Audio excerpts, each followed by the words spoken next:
বাস দুর্ঘটনাকে কেন্দ্র করে রণক্ষেত্র আমতা জয়পুরের ঝিকিরা মোড়ে বাসের ধাক্কায় বৃদ্ধের মৃত্যু। ঘাতক বাসে ভাঙচুর, বিক্ষুব্ধ জনতার। বাসগুলির গতি নিয়ন্ত্রণের দাবি বিক্ষোভকারীদের। সে ছবি আপনারা দেখতে পাচ্ছেন। দুর্ঘটনাগ্রস্ত বাসটিকে ভাঙচুর করা হচ্ছে। বিক্ষোভকারীরা বাসটিকে ভাঙচুর করছেন। বাস দুর্ঘটনাকে কেন্দ্র করে একেবারে রণক্ষেত্র চেহারা আমতা জয়পুরের ঝিকিরা মোড়ে। বাসের ধাক্কায় বৃদ্ধের মৃত্যু, ঘাতক বাসে ভাঙচুর, বিক্ষুব্ধ জনতার।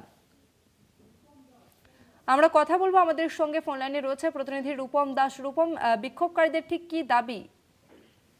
দেখো তসমিনা, তোমাকে আমি প্রথমে একটা জিনিস আগে যেটা জানিয়ে রাখবো, আমি ঝিকের আগে একটু পিছিয়ে আসি, বাগনান বা যদি হাওড়া গ্রামীণের দিকে দেখতে পাবো যে প্রতিদিন নিহত কোনো না কোনো কিছু ভাবে কিন্তু হাওড়া গ্রামীণে কিন্তু একটা দুর্ঘটনা লেগেই থাকে। বাইক দুর্ঘটনা থেকে আরম্ভ করে বাস দুর্ঘটনা, লরি দুর্ঘটনা, কেউ না কেউ মারা যায়।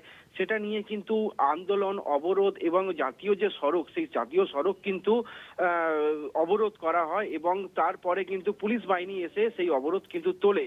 তো পাশাপাশি আজকের যে দুর্ঘটনা, যে ঘাতক যে বাসের যে ভাঙচুর এবং উত্তেজিত যে জনতা, যে হচ্ছে ঝিকিরা যে বাজার, যে আনুমানিক 12টা 30 নাগাদ হাওড়া ঝিকিরা যে রুটের যে বাস, যেটা হাওড়া এবং হচ্ছে ঝিকিরার যে বাসের বাস, সেই বাসের দুর্ঘটনায় কিন্তু মৃত্যু হয় 70 বছরের যে স্থানীয় ব্যক্তি কার্তিক দোলই।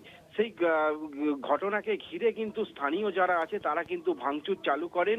এবং পাশাপাশি তোমাকে একটা জিনিস জানিয়ে রাখবো, এই যে উত্তেজনা, এই উত্তেজনাকে কেন্দ্র করে কিন্তু প্রায় ঘন্টা খানেক ধরে এই উত্তেজনা চালু থাকে এবং হচ্ছে রাস্তা পর্যন্ত অবরোধ হয়।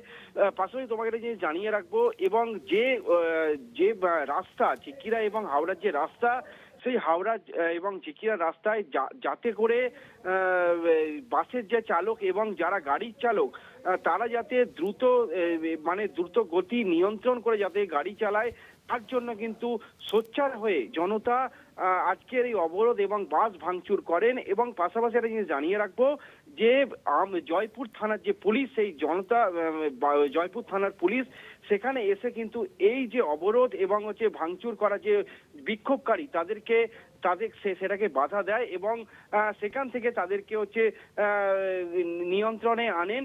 এবং পাশাপাশি তোমাকে একটা জিনিস জানিয়ে রাখবো তসমিনা, এই যে জয়পুরের যে ঝিকিরা, এই ঝিকিরাতে বেশ কিছু মাস আগে ওইখানে ঠিক জয়পুরের বাস থেকে একজন হচ্ছে অ্যাক্সিডেন্টে মারা যায়। সেখান থেকে ওই যে ওই এলাকা থেকে যখন হচ্ছে একটি বাস যখন নিয়ন্ত্রণ হারিয়ে যখন একটি পথচারী ব্যক্তিকে যখন অ্যাক্সিডেন্ট করে, সেই অ্যাক্সিডেন্ট করা ব্যক্তিকে সেই নিয়ে কিন্তু গত 4 মাস আগে এটা নিয়ে কিন্তু একটা বিশাল বড় আন্দোলন এবং পথ অবরোধ হয়। তবে সেই ঘটনা ঠিক তার 4 মাস পর কিন্তু এই ঘটনা কিন্তু ঘটে গেল ঝিকিরা বাস স্ট্যান্ড বাজারে।